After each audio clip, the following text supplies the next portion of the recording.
Hello everyone, आइए इस question में देखते हैं कि इस क्वेश्चन का तुल्य प्रतिरोध ए और बी बिंदुओं के बीच कितना होगा।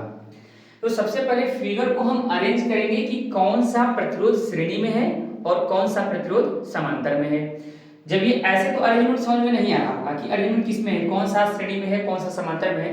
तो पहले इस फिगर को हम लोग सही से बनाएंगे, इसके बाद जो भी अरेंजमेंट आएगा, श्रेणी आएगा तो श्रेणी के अकॉर्डिंग, समांतर आएगा तो समांतर के अकॉर्डिंग फार्मूला लगा के सॉल्व करेंगे और देखेंगे कि ए और बी बिंदुओं के बीच तुल्य प्रतिरोध कितना आता है। फिगर को ध्यान से समझिएगा। यहां पर पॉइंट ए है, एक नया फिगर बना रहा हूं, यहां पॉइंट ए है, इससे ऐसे बना हुआ है।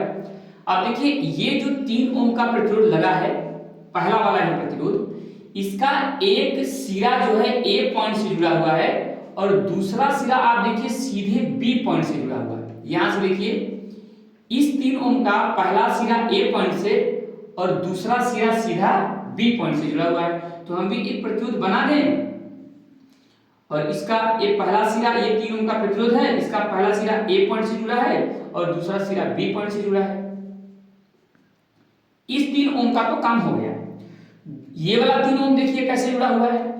इस 3 ओम का एक सिरा पॉइंट बी से जुड़ा हुआ है और एक सिरा पॉइंट ए से जुड़ा हुआ है। तो इस 3 ओम को कैसे ड्रॉ कर सकते हैं? एक 3 ओम का प्रतिरोध बनाया जाए और इसका एक सिरा पॉइंट बी से जोड़ दिया जाए और दूसरा सिरा पॉइंट ए से जोड़ दिया जाए। फिर से देखिए ये जो है 3 ओम, इसका एक सिरा पॉइंट ए से और दूसरा सिरा पॉइंट बी से जुड़ा हुआ है, तो इसका भी काम हो गया, ये भी 3 ओम बन गया। अगला ये देखिए 3 ओम, इसका एक सिरा सीधे पॉइंट बी से और दूसरा सिरा पॉइंट ए से जुड़ा हुआ है, तो इसका भी एक ऐसे ही फिगर बन जाएगा। वास्तव में अगर सिंपल तरीके से इसको बना करके दे देता तो हम लोग तुरंत सॉल्व कर लेते कि ये तीनों समांतर क्रम में है और डायरेक्ट फार्मूला लगा लेते। लेकिन इस फिगर को एग्जाम में ऐसे दिया हुआ है तो पहले हमको इसको अरेंज करना पड़ेगा कि किस क्रम में ये लगा है, इसके बाद हम सॉल्व कर लेंगे। अब देखिए ये बिल्कुल इजी क्वेश्चन हो गया। ये तीनों के तीनों किस क्रम में है? समांतर क्रम में है। तो समांतर के लिए formula 1/r = 1/r1 + 1/r2 + 1/r3।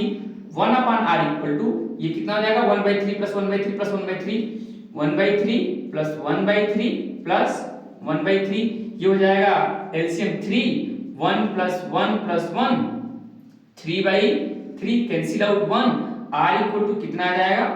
1 ओम। 1 ओम इसका क्या होगा? तुल्य प्रतिरोध होगा। तो सबसे पहले आप क्वेश्चन को समझेंगे कि कौन सा प्रतिरोध किस क्रम में लगा है और उसको नया फिगर बना करके अरेंज कर लेंगे। इसके बाद आप सॉल्व कर लेंगे कि इसका तुल्य प्रतिरोध कितना होगा। सॉल्व कर लें। आज के लिए थैंक यू।